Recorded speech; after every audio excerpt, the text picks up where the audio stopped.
Cancer hospitals in Beijing, Shanghai, and other cities are overwhelmed. What's happening? Cancer hospitals in Beijing, Shanghai, and other cities are overcrowded. Many netizens say this is the case in cancer hospitals across the country and that cancer patients are getting younger. Recently, a 24-year-old well-known internet celebrity revealed that she had a 12-centimeter tumor. A man in his 40s in Henan was diagnosed with liver cancer due to persistent itching. Many netizens questioned whether it was related to the Wuhan pneumonia epidemic. Some asked, who is responsible? Everyone already knows the cause of this problem. A 24-year-old internet celebrity has a 12-centimeter tumor. A 40-year-old man experienced itching and was diagnosed with liver cancer. According to the Peninsula Morning Post, on March 29th, in a live video of the internet celebrity Quiet Princess shared by many netizens, she stated that she had a 12-centimeter tumor and weighed only 84 kilograms. Reports indicate that Quiet Princess suddenly experienced stomach pain during the live broadcast and was forced to stop. She has been hospitalized for surgery. Public records show that Quiet Princess, whose real name is Lei Huayi, was born on November 18, 2000. She currently has more than 6 million followers on the Douyin short video platform. Some netizens lamented, people born in the 1980s are getting older. Those born in the 1990s and 2000s are dying younger. According to the WeChat account of Zhengzhou People's Hospital on the 23rd, Wang, a man in his 40s, had recently been experiencing persistent itching. He initially thought it was caused by dry skin, but the symptoms continued. Suspecting allergies, he took allergy medication on his own, but it was ineffective. The itching severely affected his ability to concentrate at work. Wang finally decided to visit a hospital and was diagnosed with liver cancer. Regretfully, he said, I've really been feeling unwell lately. I always thought it was due to overwork. When I started itching, I assumed it was allergies, but I never expected it to be liver cancer. Cancer hospitals in Beijing, Shanghai, and other cities are full. On March 17th, Douyin blogger Dong Ning posted a video stating that Beijing, home to the country's largest cancer hospital, was experiencing collapsed queues. Other bloggers also shared videos showing the overwhelming crowd in the outpatient department of Shanghai Cancer Hospital, while Shandong Jinan Cancer Hospital remains busy year-round and overcrowded. Mainland netizens, cancer hospitals across the country are overcrowded. Another blogger posted a video on the 17th asking, why are so many people getting cancer these days? He showed footage of people queuing just to take the elevator, emphasizing that this was only one of 5 inpatient departments. Some netizens lamented, how many families have gone bankrupt? Does this look like the families in hell? Too scary? Too horrifying. No matter which cancer hospital you visit, it's overcrowded. In the comments section, netizens from Inner Mongolia, Hubei, and other places shared their grief. My dad had cancer and just passed away this afternoon. He died of esophageal cancer and starved to death. It's so cruel. The hospital is packed. I saw a 12-year-old child with cancer, alas. In my second-tier city, you have to queue for a bed in the oncology department. Cancer hospitals across the country are overcrowded. Cancer has surged in recent years, especially lung and breast cancer. Mainland netizens questioned whether the epidemic was the cause. A large number of netizens left comments angrily criticizing CCTV. TikTok blogger Give Birth to a Child and Raise a Bunch of Grandchildren remarked, I've noticed that many people around me have cancer. A physical exam confirmed it. Cancer is also affecting younger people. There are more people in cancer hospitals than during the Spring Festival travel rush. More than a dozen of my relatives, neighbors, and acquaintances have cancer. Some have passed away, and others are still undergoing treatment. Cancer is too common now. Netizens in Shandong, Guizhou, and Jilin questioned whether it was related to the Wuhan pneumonia epidemic. This year, 4 of my relatives were diagnosed with late-stage lung cancer. What happened? Is it caused by the new coronavirus? After the epidemic, diseases have been skyrocketing. It's only after the epidemic that it's become like this. CCTV News reported that an average of 6 people in China are diagnosed with malignant tumors every minute. In response, netizens in Beijing, Liaoning, Ningxia, Sichuan, Hunan, and other regions questioned, who is responsible? Don't you know the reason? Why did our parents live past 80 or 90, but we get cancer in our 40s and 50s? Find the cause. Why are there so many cancer patients in China? Why is no one addressing this? Why is the number so high? Explosion in a high-rise residential building in Qingdao. Window frame blown away. Thick smoke billows out. An explosion occurred in a residence home in Jimo Ancient City Community, Qingdao, Shandong. After several loud bangs, thick smoke billowed from the scene, frightening nearby residents who ran out of the building in panic. Multiple videos circulating online showed that the violent shockwave directly blew away the window frame, while flames and smoke instantly rushed out of the window. Chairs and other household objects were also blasted outside. The person recording the incident was so frightened that they repeatedly screamed. Some netizens reported that with a loud bang, it felt as if the entire ground was shaking, prompting many people to flee in panic. Henan Public Channel reported that staff from the Qingdao Fire Department in Shandong stated that the fire had been extinguished and that the cause of the explosion was under investigation. According to Pengbo News, after the fire was put out, some individuals visited the site and discovered the charred remains of several electric bicycles in multiple rooms. An informed source stated that firecrackers inside the apartment at the time had ignited a motorcycle, leading to the fire. However, some residents in the same community claimed that the explosion occurred because residents brought motorcycles home for charging. Photos showed the house in disarray after the fire was extinguished. The walls, floors, and ceilings were all blackened, resembling an unfinished unit. It remains unclear whether there were any casualties. China's unemployment rate continues to rise. Coupled with the intense internal competition in the workplace, more and more young people are giving up their jobs and completely lying flat. According to Xi'an Morning News, a group of young people recently appeared on the streets of Dali Ancient City in Yunnan, China. They sat in groups on the streets, smoking, drinking, chatting, taking pictures, and placing cardboard signs with the word begging on the ground. Some even formed begging groups. This is a new way for young people to lie flat after being full-time children. Mr. Yang, who once participated in begging, said that their begging group consists of about 80 people, some working in Dali and others living there. When Mr. Yang went begging, there were initially 5 or 6 people in the group. After sitting by the roadside for 10 minutes, the number grew to more than 20, with passing tourists also joining in. "We are not actually begging. We're doing it with a playful mindset," Mr. Yang said.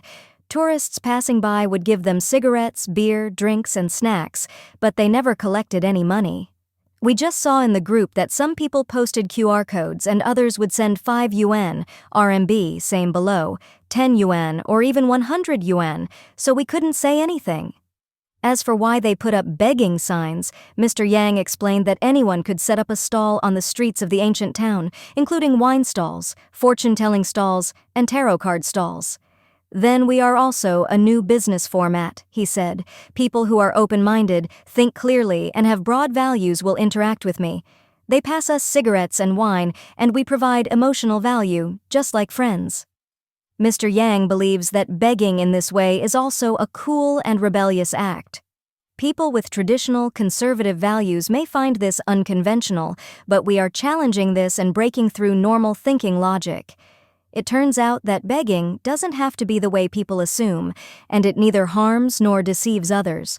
However, many netizens did not see it the same way. They left comments under related news articles saying, "Just a new era wall-hanging god," "A new beggar gang," "A beggar gang in the AI era," and "This is the only way to find a job."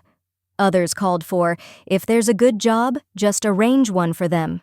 Some sarcastically remarked, "Charity improves people's livelihood. What a great national style."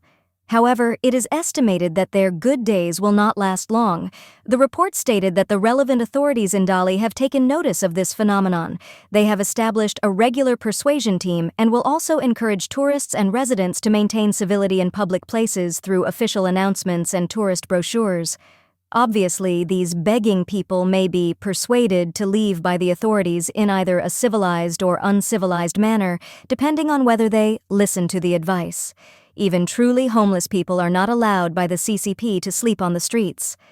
On March 2nd, a man and his 2 children were found sleeping on the streets of Shenzhen, Guangdong, and were driven away by urban management for affecting the city's appearance. On January 23rd, a wall-hanging brother posted on a forum that he was forced to go to a shelter by the police because he could not find a job and had been sleeping under a bridge. The shelter bought him a ticket home and assigned a security guard to follow him until he boarded the bus to prevent him from escaping. He said that not only did he fail to find a job, but he was also sent back home. When he went to the village committee to ask for food, he was driven away by the security guard. Do I really have no choice but to die? On December 31st last year, a man was driven away while sleeping under a bridge. The officer told him that living under a bridge is not illegal, but it is against the rules. Another homeless man who had lived under a bridge in Shanghai for 2 years was also driven away for the same reason. China's economy is collapsing, people are living in poverty, and the CCP is still pushing desperate people to the brink. This is one of the reasons for the recent surge in violent and vicious incidents. In response, some netizens commented, their logic is that if they can cover it all up, then it doesn't exist. And the people under the bridge affect their, referring to the CCP's, image. China's economy is in deep trouble. On February 27th, an article by China expert Gordon G. Chang was published, stating that China's economy is in deep trouble. Here are the main points of the article. Every economy faces difficulties, especially developing countries. However, China's problems are particularly difficult to solve. The country is entering what some call a doom loop due to President Xi Jinping's determination to lead China down an unsustainable path. The Chinese economy is facing a crisis unlike any seen since it opened to the world more than 40 years ago. Why is the crisis so severe? First, China is currently experiencing a downturn caused by its actions in 2008. In 2008, then Chinese President Hu Jintao and Premier Wen Jiabao decided not to allow the economy to suffer, so they launched what may have been the largest economic stimulus plan in history. The result is historic overbuilding, and now the country has too much of almost everything. For example, former senior statistics official He Keng publicly revealed in 2023 that China has enough vacant apartments to accommodate 1.4 billion people. He pointed out that some believe these vacant homes could accommodate 3 billion people. To address the massive imbalances, some parts of China are demolishing newly built but empty apartment buildings. However, this is only a temporary solution. After all, demolished buildings cannot generate revenue to pay for construction and demolition costs. The economy cannot grow without paying for bad investments, mainly real estate, and it certainly cannot sustain itself by paying for bad investments, at least for the next decade, said Anne Stevenson Yang of J Capital Research, author of A Wild Ride, A Brief History of China's Economic Opening and Closing. The crisis will almost certainly persist for a long time. Stevenson Yang noted, China's growth has been almost entirely based on capital investment. Because there is not enough money to invest, a lot of good money is chasing bad money, and this practice has reached its limit. The Chinese economy is having a heart attack. The attack appears fatal. China's national debt to GDP ratio is abnormally high. After accounting for so-called hidden debt and adjusting for inflated GDP figures, China's economy grew much less than the reported 5.0% last year.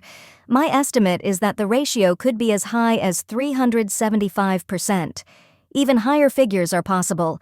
Even if growth had reached the claimed pace last year, it would not have been enough to pay off the debt. And China is now losing momentum. The Chinese economy is slowly sliding downward, said Andrew Collier of Orient Capital Research in Hong Kong and the Harvard Kennedy School mid-year last year. As a result, money is flowing out of China. Net foreign direct investment fell by $168 billion last year, the biggest drop since 1990, according to China's State Administration of Foreign Exchange. And illicit capital outflows are also depleting large amounts of cash. Stevenson Yang noted, looking at trade flows, capital flight seems to have reached dramatic proportions. Pessimism is widespread in China, not only because the Chinese economy is in decline, but also because people believe Xi Jinping is steering it in the wrong direction. His plan is to export his way out of the economic mess, but as Nobel laureate Paul Krugman has pointed out, foreign markets are not big enough for Xi's plan to succeed. "We can't absorb it," he said. "The world won't take everything China wants to export." U.S. President Donald Trump has no intention of accepting more imports from China. On February 1st, he imposed a blanket 10% tariff on Chinese goods over China's role in promoting fentanyl in the U.S. On Thursday, he announced another 10% tariff. Last year, when running for president, Trump pledged tariffs of at least 60% on Chinese imports. His February 13th memorandum on reciprocal tariffs, set for potential implementation in April, will further restrict China's access to the U.S. market. The new tariffs provide other leaders with a reason to block Chinese goods. Even before Trump took office, the EU had imposed tariffs on Chinese EVs, while Indonesia, Brazil, and Turkey had also introduced trade barriers. More countries are expected to follow suit. Meanwhile, China's export ambitions face the headwinds of deglobalization. In 2023, global trade in goods fell 1.2%, and last year's final data is unlikely to show much improvement. China must also contend with friends whoring, as former U.S. Treasury Secretary Janet Yellen put it. The Young Tad reported in December 2023 that trade among geopolitically close nations had risen by over 6% since early 2022, while trade between geopolitically distant ones had dropped more than 4%. This trend appears to be continuing.